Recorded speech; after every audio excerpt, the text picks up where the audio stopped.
But let's continue. We got some eyewitness reports as well.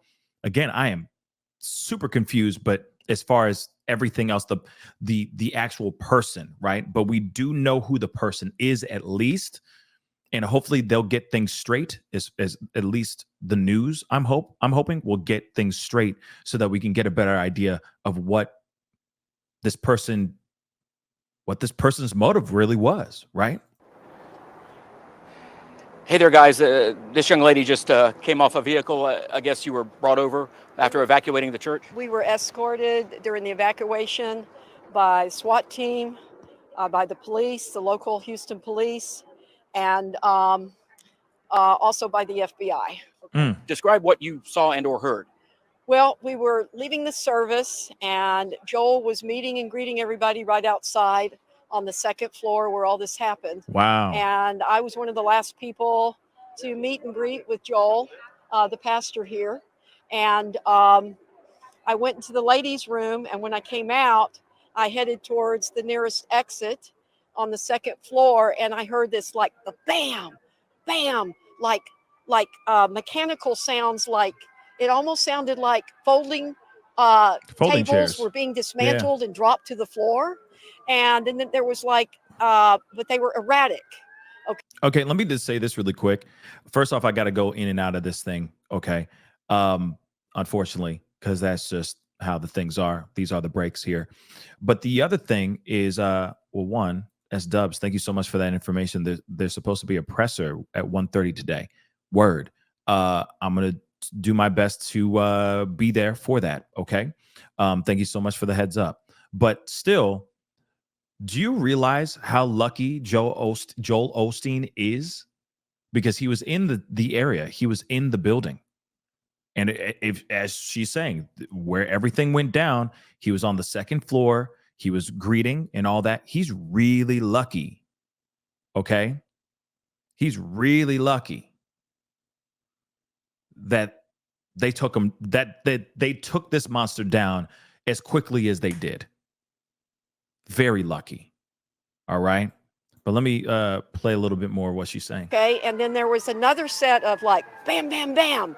And then all of a sudden it sounded, I stopped and I looked at the entrance and people were screaming and scattering. And I went, oh, no. This is not equipment being dismantled. There's something going on. And then I saw a gentleman, I'd say late 20s, early 30s, but I couldn't get a look at his face. But he was like standing like this. And he had, it looked like a pistol because it had a long pipe on it, okay? And it was like, and he was pointing in the, not the opposite direction, but like at an angle to me. You think?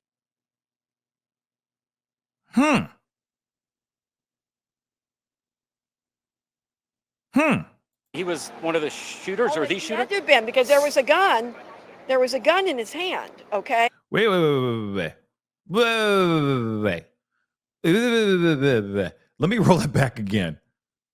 So this eyewitness is saying what? Couldn't get a look at his face, but he was like standing like this, and he had, it looked like a pistol because it had a long pipe on it, okay? And it was like, and he was pointing in the, not the opposite direction, but like at an angle to me.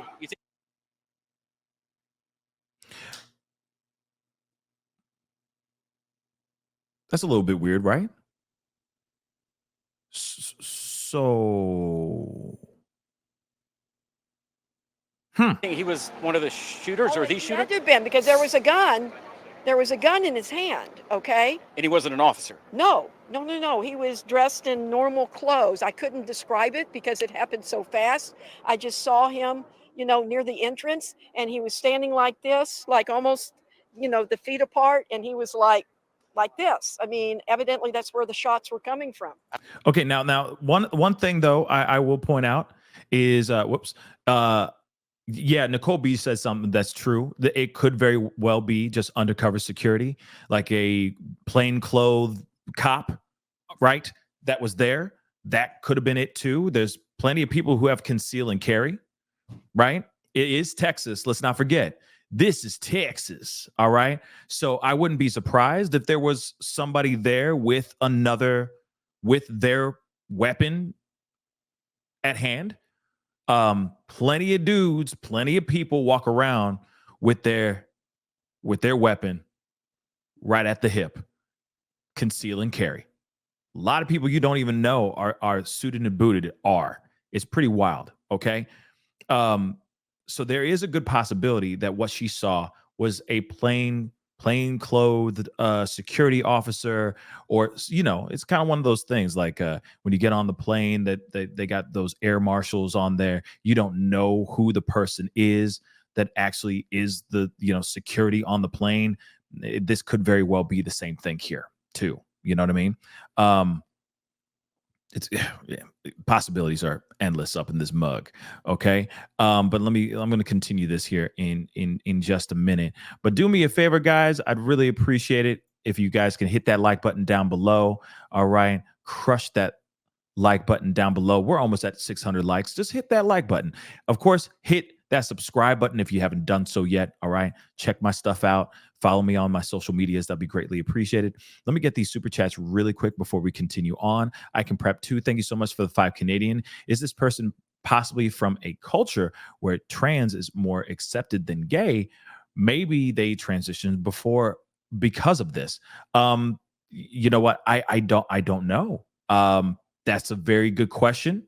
I can prep. That's a very good question. I don't know.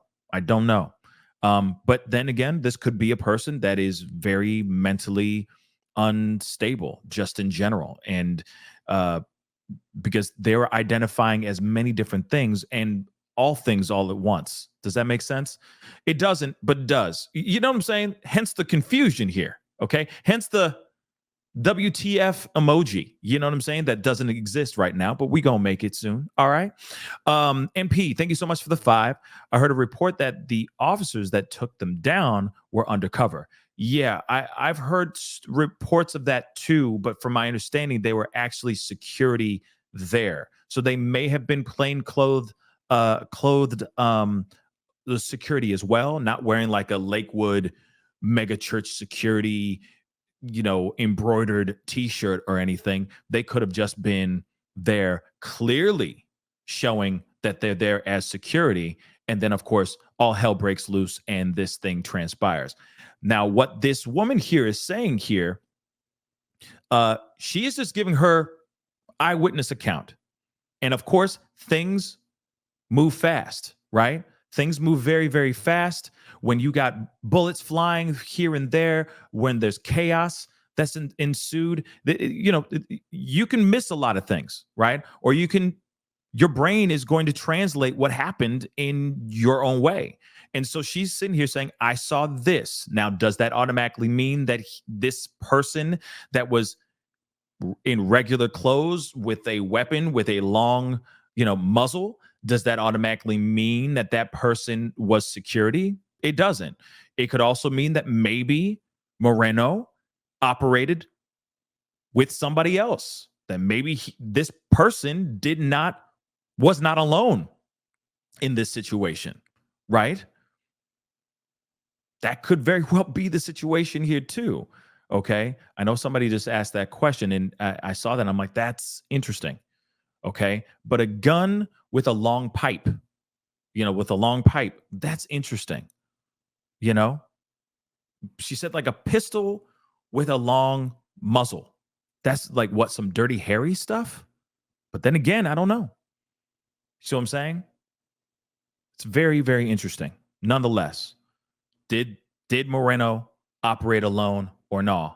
I think that's going to be an ongoing question now that we hear from this eyewitness. Let's continue. And I got to, kind of go in and out because of fair use and all that crap. Okay. But just ride with me. I appreciate you guys listening and all that. Okay. I don't know how long you've attended Lakewood Church, but to have something like this happen 2 here. weeks. Oh. 2 weeks. I just drove here from Los Angeles. I've always wanted to come to this church. Whoa. But you know what? I've seen enough movies that I knew we weren't supposed to scatter. We needed to go to the nearest kind of cover, like they have big pillars in there. So instead of going straight towards the shooter, I turned around and started running with the rest of the people. But then all of a sudden, there were very few people. And then I saw a room off to the side called New Beginnings. Okay. And it was an info room I'd been to before. And one person was going through and one door was locked. And I went, oh my God, I've got to get in that room. And then the other person opened it and I followed them in. I mean, no matter what, lucky, they're all lucky. You know what I mean? Thank goodness everyone got, the most, majority of people, the only people that actually got hurt was one bystander. And of course, the child that was in the line of fire, right? And of course, the alleged main, from what we understand, there was only one monster involved in this whole thing. Okay. Everybody else that's in that place are very lucky that they survived. That this person did not go further than where they were than what they planned on doing, right? That they were executed before they could do even more damage. Let's be real. We hid about 10 of us, 10 adults in a closet. And there was one child in there and no vent, but we were all praying and we were thankful that it could have been worse. No doubt. Could have been a casualty. We could have been shot. Have you heard anything about anybody who may have been shot? We just heard that there were two shooters. One.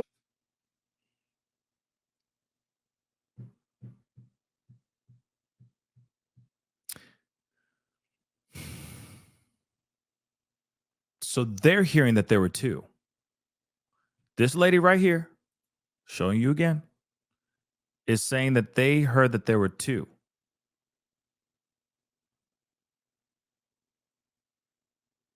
Interesting. Again, rumors grow. That game of telephone, you say goldfish and it ends up being, Morgan Freeman by the time it gets to you. You never know, right?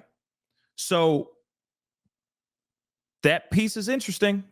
I will say that. Let me roll that back just a little bit. We could have been shot.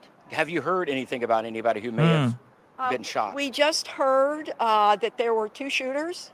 One was a woman and one was a man. I didn't see the woman and I didn't get a good look at the guy, okay? If this is true,